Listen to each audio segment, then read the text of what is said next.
How's it going, everybody? This is Rice Bonds, Montana DeYoung, back here with you again.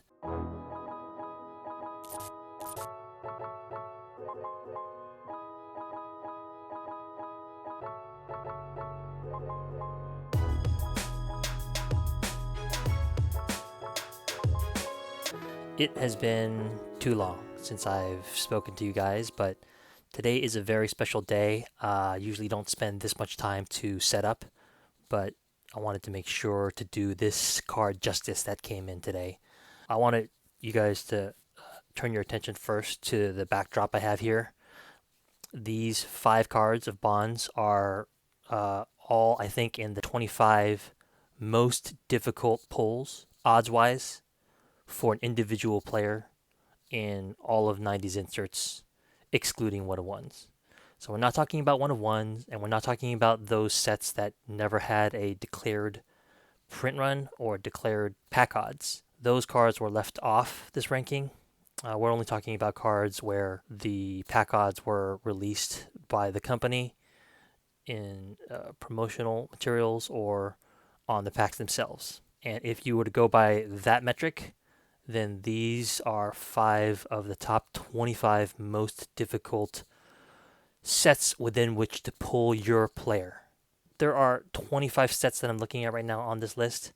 This list was actually put together by, I think, Ben Schneider from the Facebook group. He had a post in Freedom Cardboard, just went over the most difficult pulls of an insert in terms of like if you just want to pull any 1997 finest embossed gold die cut refractor. If you wanted to pull one of any player, that would be different than saying you wanted to pull one of a specific player because that is heavily impacted by how big a set is. The bigger the set, the more players that are within one of these sets, obviously the more difficult it is to pull your player. Just because you pull an example of the insert doesn't mean that you're going to get your player. And if the set is 200 players large, then it's 200 times more difficult to pull your specific player than it would be with the same pack odds and there, say, is only one player in the set.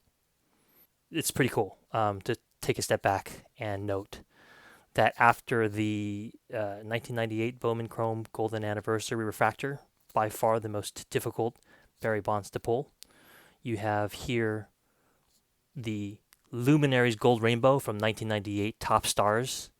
That is an incredibly difficult pull.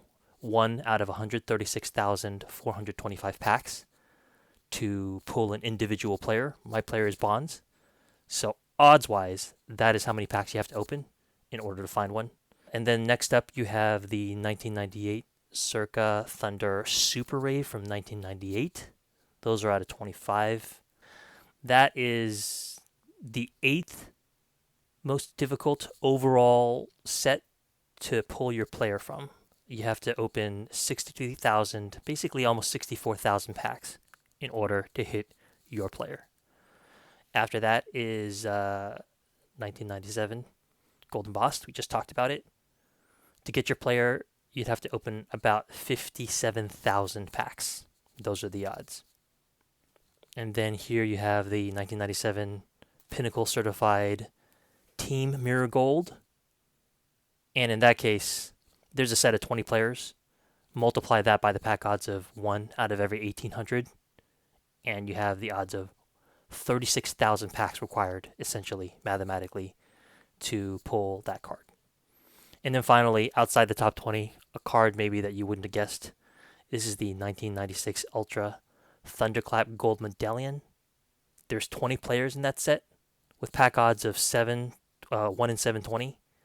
You need to open 14,400 packs of 1996 Ultra. So that just goes to show you how difficult some of these cards are. They're unthinkably large. You would have to pay in the hundreds of thousands of dollars if you wanted to buy the amount of boxes necessary to pull any of these players. The odds are astronomical. And for anybody who's opened anything from the 90s, that's actually not a great surprise. Because if you pull any moderate hit from a box, you call that a successful day. We almost never see one of these titans ever pulled from a box live. It almost feels impossible mathematically. All right, so that's the beginning of this video. That has to do with the card that came in, because the card that came in is one of the most difficult cards to pull of your player. The card that came in today is a set of 20 players, and the pack odds are 1 in 3,327 packs. So what that means is you multiply 3,237 times the 20 players. That equals about 65,000 packs.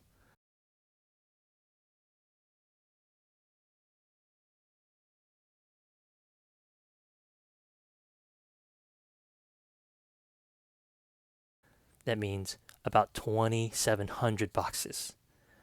And for a 6-box case, it would mean that in order to get the card that is in this box, you would have to open 449 cases to get the bonds of this card.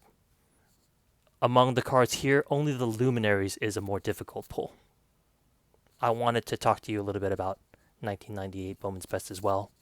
For all you Bonds collectors out there, Bonds only appears twice in 1998 Bowman's Best. He appears as part of the base set, and then also as part of the Mirror Image Fusion set, insert set.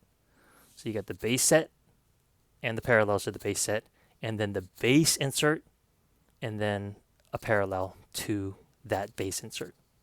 This right here, the shiny refractor. These are out of 400.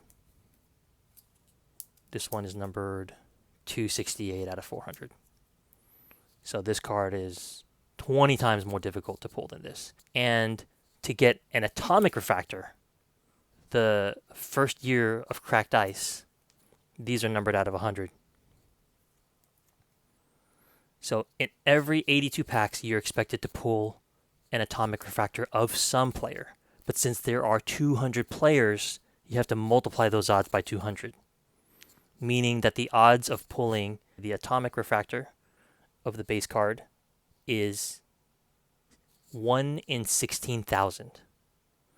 Just to give you a little bit more context, 16,000 packs is about 600 some odd boxes.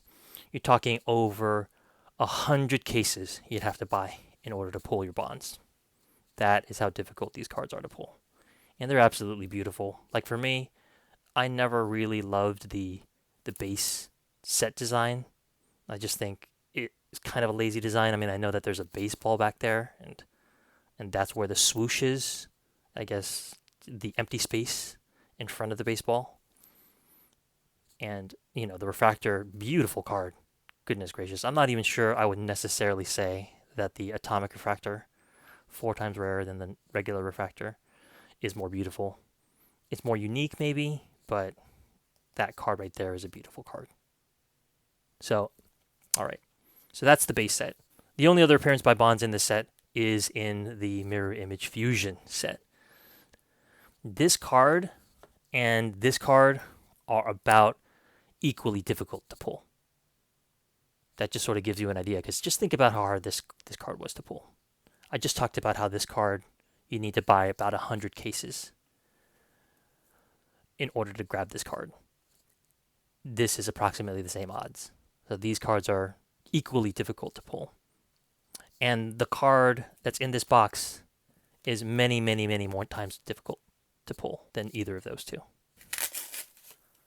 If indeed this card is what I think it is, it'll be a culmination of the most ridiculous story and path to a baseball card I could ever imagine. And I think it's here. I think it finally has arrived, guys. This is a huge deal. Oh my goodness. Oh my lord. Look at this. 14 out of 20. Swung and missed on 20 out of 25. Swung and missed on the first one out of 25. And Casey came through with the 1998 Bowman's Best Mirror Image Fusion Atomic Refractor out of 25. Number 3 on my want list. And it completes the rainbow I talked about earlier on. how Bonds only appears twice in 1998 Bowman's Best. I talked about how there is an appearance by him in the base set 200, then a refractor parallel of all of those 200 players, and then an atomic refractor parallel of that base card. And the only other appearance that Bonds makes in the set is in this insert set. This is the base, this is the refractor out of 100, and this is the atomic refractor. Now I'm going to open this case because I just want to be able to look at it. I'm obviously going to send this in for grading, regardless of how it looks. And to my eye, I don't see much in the way of micro scratches. It looks pretty clean to my naked eye. Let me see the back. This card looks really, really clean. I mean, I'm absolutely thrilled with the condition of this card. One of the problems, obviously, with the die cutting is sometimes because of the pressure exerted on that little part that juts out from the die cutting, there's like a crease right there where you would think the top of the card would be. But I see no such crease here. I mean, it does look a little loved on the surface, so I just have to clean it off to make sure that any debris and fingerprints and stuff on the surface are removed. But this is a watershed moment in my collection. This is out of the top 3 cards that I need in my want list. This is the only one that's actually somewhat attainable right now, and it's one of the most difficult cards you could ever get of Barry Bonds. I mean, it really is a storybook ending to kind of a nightmarish beginning. So, thank you for sharing this moment with me, guys. It's such a huge deal. I'm going to edit it and send it over to my buddy Casey, just so that he could know how much I appreciate it, although I'm sure he already does.